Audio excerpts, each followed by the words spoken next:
Good morning, everybody. Kurt Risch here, and thanks for joining me on One Shepherd. So today we are continuing with our Old Testament reading of the book of Deuteronomy, chapter 4. Now, O Israel, listen to the statutes and the judgments which I teach you to observe, that you may live and go in and possess the land which the Lord God of your fathers is giving you. You shall not add to the word which I command you, nor take from it, that you may keep the commandments of the Lord your God, which I command you. Your eyes have seen what the Lord did at Baal Peor. For the Lord your God has destroyed from among you all the men who followed Baal of Peor. But you who held fast to the Lord your God are alive today, every one of you. Surely I have taught you the statutes and judgments, just as the Lord my God commanded me, that you should act according to them in the land which you go to possess. Therefore, be careful to observe them. For this is your wisdom and your understanding in the sight of the peoples, who will hear all these statutes and say, surely this great nation is a wise and understanding people.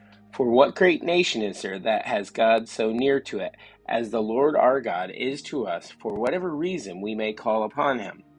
And what great nation is there that has such statutes and righteous judgments as are in all this law which I set before you this day?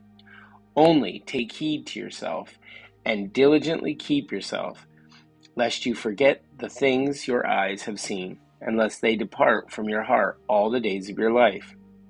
And teach them to your children and your grandchildren, especially concerning the day you stood before the Lord your God in Horeb, when the Lord said to me, gather the people to me, and I will let them hear my words, that they may learn to fear me all the days they live on the earth, and that they may teach their children. Then you came near and stood at the foot of the mountain, and the mountain burned with fire to the midst of the heaven, with darkness, cloud, and thick darkness.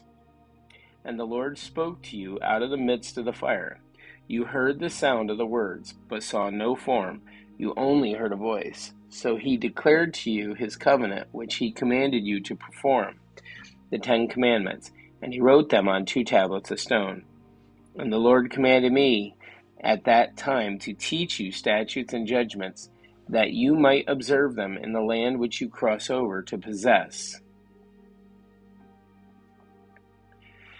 Take careful heed to yourselves, for you saw no form when the Lord spoke to you at Horeb out of the midst of the fire, lest you act corruptly and make for yourselves a carved image in the form of any figure, the likeness of male or female, the likeness of any animal that is on the earth, or the likeness of any winged bird that flies in the air, the likeness of anything that creeps on the ground, or the likeness of any fish that is in the water beneath the earth. And take heed lest you lift your eyes to heaven, and when you see the sun, the moon, and the stars, all the host of heaven, you feel driven to worship them and serve them, which the Lord your God has given to all peoples under the whole heaven as a heritage. But the Lord has taken you and brought you out of the iron furnace, out of Egypt, to be his people, an inheritance as you are this day. Furthermore, the Lord was angry with me for your sakes, and swore that I would not cross over the Jordan, and that I would not enter the good land which the Lord your God is giving you as an inheritance.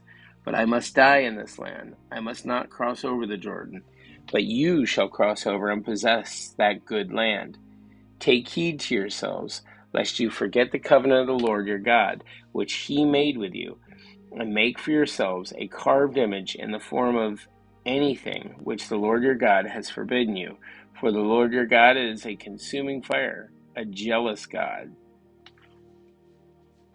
When you beget children and grandchildren, and have grown old in the land, and act corruptly, and make a carved image in the form of anything, and do evil in the sight of the Lord your God to provoke him to anger, I call heaven and earth to witness against you this day, that you will soon utterly perish from the land which you cross over the Jordan to possess.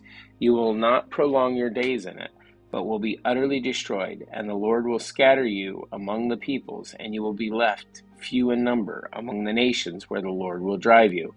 And there you will serve gods the work of men's hands, wood and stone, which neither see nor hear, nor eat nor smell.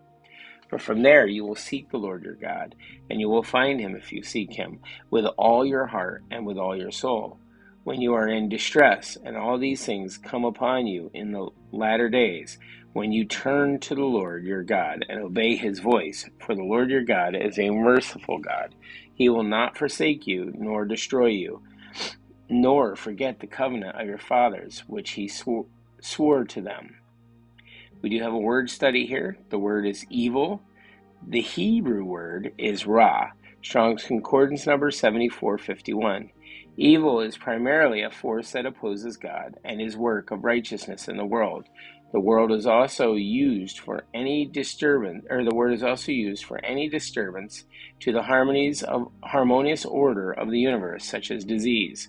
But the Bible makes it plain that even these so-called physical evils are the results of a far more serious moral and spiritual evil that began with the fall of Adam and Eve in the Garden of Eden. Evil comes from the hearts of men. But the ultimate source of evil in the world is Satan. The Christian believer can rest assured that Jesus will triumph at the end of time, when Satan will be cast into a lake of fire and brimstone, and evil will be overcome. Continuing with verse 32, For ask now concerning the days that are past, which were before you, since the day that God created man on the earth, and ask from one end of heaven to the other, whether any great thing like this has happened, or anything like it has been heard. Did any people ever hear the voice of God speaking out of the midst of the fire, as you have heard, and live? Or did God ever try to go and take for himself a nation from the midst of another nation, by trials, by signs, by wonders, by war, by a mighty hand and an outstretched arm, and by great terrors, according to all the Lord your God did for you in Egypt before your eyes? To you it was shown that you might know that the Lord himself is God. There is none other beside him. Out of heaven he let you hear his voice, that he might instruct you. On earth he showed you his great fire, and you heard his words out of the midst of the fire. And because he loved your fathers, therefore he chose their descendants after them, and he brought you out of Egypt with his presence, his mighty power, driving out from before you the nations greater and mightier than you, to bring you in, to give you their land as an inheritance, as it is this day. Therefore know this day, and consider it in your heart, that the Lord himself is God in heaven above, and on the earth beneath. There is no other. You shall therefore keep his statutes and his commandments, which I command you today, that it may go well with you and with your children after you, and that you may prolong your days in the land which the Lord your God is giving you for all time. Then Moses set apart 3 cities on this side of the Jordan, toward the rising of the sun, that the manslayer might flee there, who kills his neighbor unintentionally, without having hated him in time past, and that by fleeing to one of these cities he might live. Bezer in the wilderness on the plateau for the Reubenites, Ramoth Gilead for the Gadites, and Golan in the Bashan for the Manassites. Now this is the law which Moses set before the children of Israel. These are the testimonies, the statutes, and the judgments which Moses spoke to the children of Israel after they came out of Egypt, on the side of the Jordan, in the valley opposite Beth Peor, in the land of Sihon, king of the Amorites, who dwelt at Heshbon, whom Moses and the children of Israel defeated after they came out of Egypt. And they took possession of his land, and the land of Og, king of Bashan, 2 kings of the Amorites, who were on this side of the Jordan, toward the rising sun, from Aroer, which is on the bank of the river Arnon, even to Mount Sihon, that is Hermon, and all the plain on the east side of the Jordan, as far as the sea of Arabah, below the slopes of Pisgah. Guys, that's it for our Old Testament reading of Deuteronomy chapter 4. Thank you so much for joining us. Be sure to like and subscribe below. May you have a great day, and God bless.